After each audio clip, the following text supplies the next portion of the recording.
His header, Ali Suter, Leicester City player.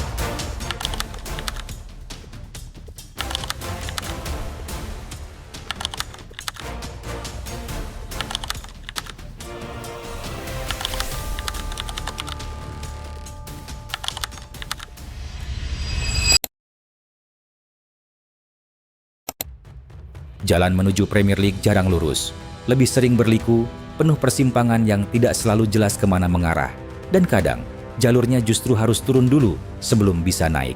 Elkan Baggott sudah menjalani jalur itu selama hampir 1 dekade.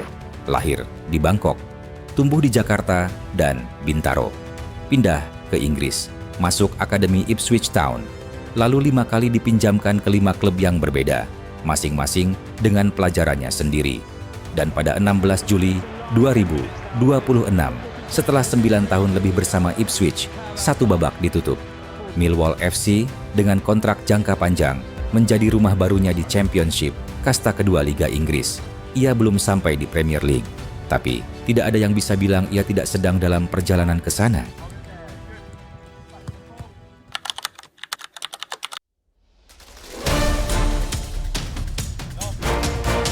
23 Oktober 2002, Bangkok, Thailand.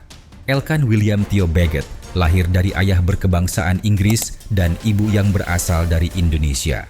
Ia tumbuh berpindah-pindah, Bangkok di tahun-tahun paling awal hidupnya, lalu Jakarta dan kawasan Bintaro, Tangerang Selatan, di mana ia menghabiskan sebagian masa kecilnya dan bahkan sempat bersekolah di British School of Jakarta. Pada 2008, ia bergabung dengan Arsenal Training Center di Jakarta. Bukan akademi Arsenal yang sesungguhnya, tapi program pelatihan lokal yang menggunakan kurikulum Arsenal. Bagi bocah berpostur jangkung yang sudah menonjol di antara teman seusianya, itu adalah fondasi awal dari cara ia memahami sepak bola. 2011, keluarga Baggott memutuskan pindah ke Inggris untuk menetap. Dan di sanalah perjalanan sesungguhnya dimulai, mulai dari Sunday League, lalu Witham Town, hingga akhirnya terpantau oleh scout Ipswich Town pada 2017 saat Elkan berusia 14 tahun. Ada satu keputusan dari Elkan Baggott yang jarang cukup disoroti. Ia memilih Indonesia bukan karena terpaksa. Secara teknis, ia berhak membela Inggris melalui garis ayahnya.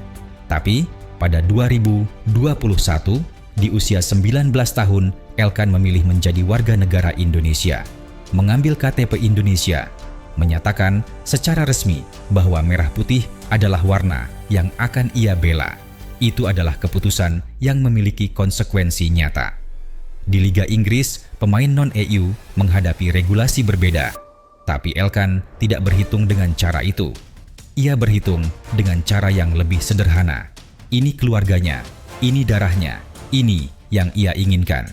Dan pemain yang membuat keputusan besar karena alasan yang sederhana dan tulus biasanya adalah pemain yang kemudian menanggungnya dengan cara yang paling konsisten.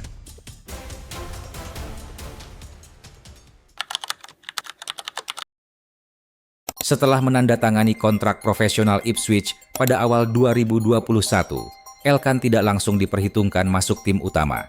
Ia dipinjamkan ke Kings Lynn Town, bukan League 2, bukan League 1, tapi National League, kasta kelima Inggris. Ada pemain muda yang menolak situasi seperti ini. Ada yang merasa rendah diri bermain di level itu. Elkan tidak. Ia pergi, bermain, dan belajar bahwa sepak bola Inggris di level apapun adalah sepak bola yang keras dan menuntut konsistensi dari menit pertama sampai terakhir. Filosofi itu yang kemudian menjadi pola tidak terucap dalam setiap pinjaman berikutnya. Musim 2022 sampai 2023, Gillingham di League 2, kasta keempat Liga Inggris.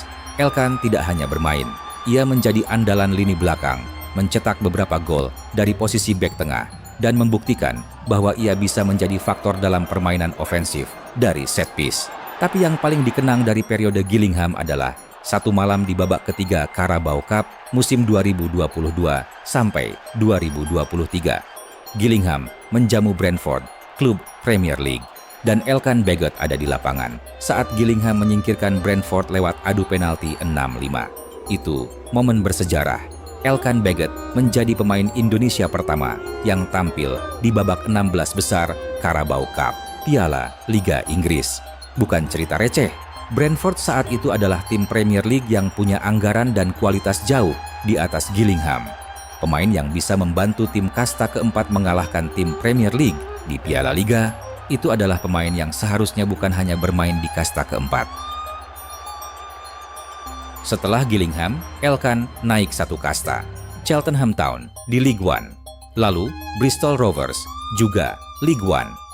Dua peminjaman di kasta ketiga Liga Inggris yang memberinya sesuatu yang tidak diberikan level bawah.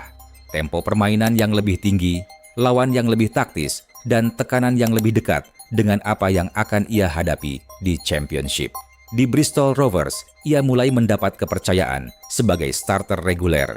Bukan hanya sebagai bek jangkung yang baik untuk set piece, tapi sebagai bek yang bisa bermain bola dari belakang, yang bisa berkomunikasi dengan rekan-rekannya dalam sistem yang kohesif. Musim 2024 sampai 2025, Ipswich Town promosi ke Premier League, dan Elkan tidak masuk rencana utama. Ia dipinjamkan ke Blackpool di League One, kasta ketiga. Bagi sebagian orang, ini terasa seperti kemunduran. Tapi Elkan bermain 18 kali di Blackpool, angka yang jauh lebih banyak daripada yang akan ia dapatkan jika memaksakan diri ada di bangku Ipswich yang sedang berjuang bertahan di Premier League. Prinsip lama dalam pengembangan pemain berlaku di sini. Menit bermain adalah emas, tidak peduli kastanya. Yang penting, bermain, berkembang, tetap tajam. 18 penampilan di Blackpool lebih berharga dari 1 menit di Premier League sebagai pemain yang tidak dipersiapkan. Elkan, sadar atau tidak, selalu membuat pilihan yang lebih mementingkan perkembangan daripada prestis sesaat.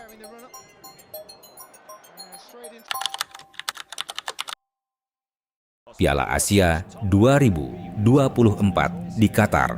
Elkan Baggett tampil 4 kali dan menjadi pilar lini belakang yang membantu Indonesia lolos dari fase grup untuk pertama kalinya dalam sejarah. Posturnya yang 196 cm mendominasi duel udara, dan ia bermain dengan kepercayaan diri yang belum pernah terlihat sejelas itu di era-era sebelumnya. Emil Audero memujinya secara langsung. Sang raksasa yang bisa diandalkan saat Jay Itzes absen. Bukan pujian basa-basi dari kiper yang hanya membutuhkan bek yang bisa bertahan, tapi pengakuan dari sesama pemain bahwa Elkan membawa sesuatu yang spesifik dan tidak mudah digantikan.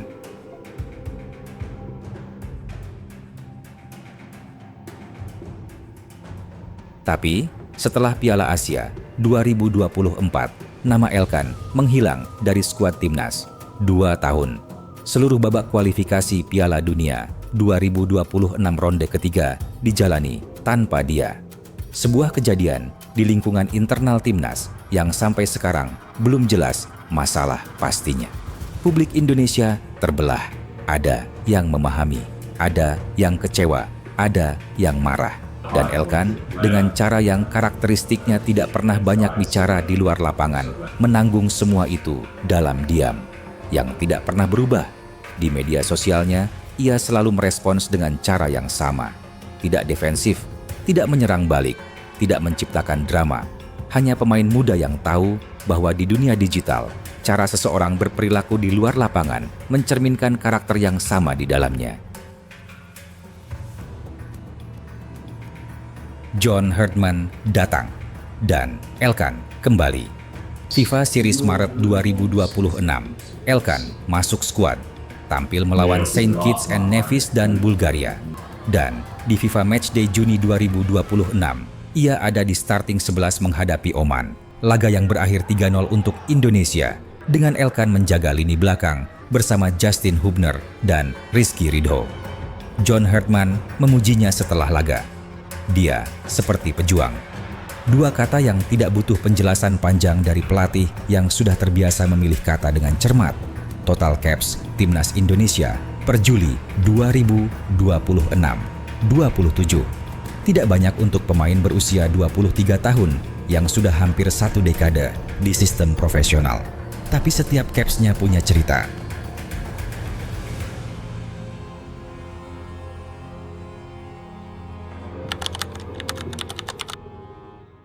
Kontrak Elkan dengan Ipswich sebenarnya masih berlaku hingga 2028.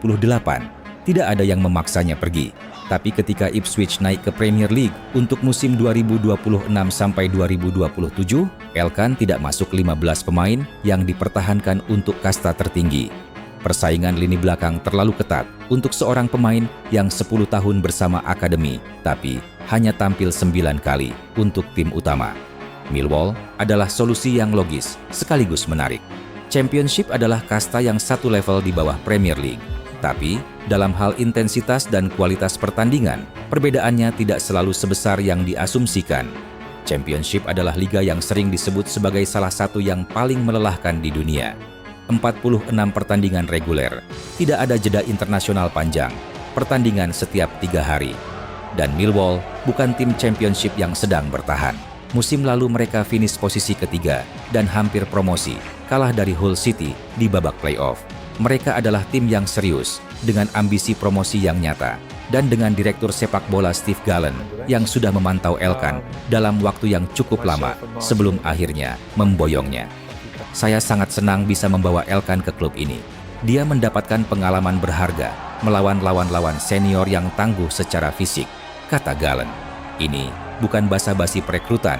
Ini adalah evaluasi dari seseorang yang sudah tahu apa yang ia beli. Yang paling mendasar adalah status kepindahannya. Ini bukan pinjaman. Ini transfer permanen dengan kontrak jangka panjang. Artinya, Elkan bukan lagi pemain Ipswich yang dipinjamkan ke sana, tapi benar-benar pemain Millwall yang direncanakan masuk dalam gambaran jangka panjang klub. Perbedaan psikologis itu besar. Pemain pinjaman selalu sadar bahwa mereka adalah tamu sementara, dengan satu kaki di tempat lain. Pemain dengan kontrak permanen punya rasa kepemilikan yang berbeda terhadap tim, kota, dan proyeknya. 10 tahun bersama Ipswich mengajarinya banyak hal. Millwall adalah tempat ia membuktikan bahwa semua pelajaran itu tidak sia-sia. Jalan menuju Premier League jarang lurus. 5 pinjaman. Kasta kelima, keempat, ketiga. Lalu sekarang, Championship, kasta kedua. 1 tangga lagi. Elkan Baggett tidak pernah mengambil jalan pintas. Ia tidak bisa, bahkan jika ingin. Sistem sepak bola Inggris tidak memberikan jalan pintas kepada siapapun yang bukan bintang dengan nilai pasar puluhan juta. Jadi, ia naik tangga satu persatu dengan cara yang membosankan jika kamu tidak memperhatikannya dengan seksama. Tapi, sangat dramatis jika kamu melihat gambar besarnya. Bangkok ke Bintaro, ke Ipswich, ke Kings Lynn, ke Gillingham, ke Cheltenham, ke Bristol Rovers, ke Blackpool, ke Millwall. Setiap nama di daftar itu adalah bab, dan tidak ada bab yang bisa dilewati. Ia belum sampai di Premier League, itu fakta. Tapi pemain yang sudah menjalani semua ini, yang sudah memilih Indonesia di usia 19 tahun, yang sudah menanggung kritik 2 tahun absen dari timnas tanpa sekalipun meledak ke publik, yang sekarang punya kontrak jangka panjang di klub Championship yang serius. Pemain seperti itu bukan sedang mencari cara ke Premier League. Ia sedang membangun jalannya sendiri ke sana. Dan jalan yang dibangun sendiri, satu bata demi satu bata, biasanya adalah jalan yang paling kuat untuk berdiri di atasnya.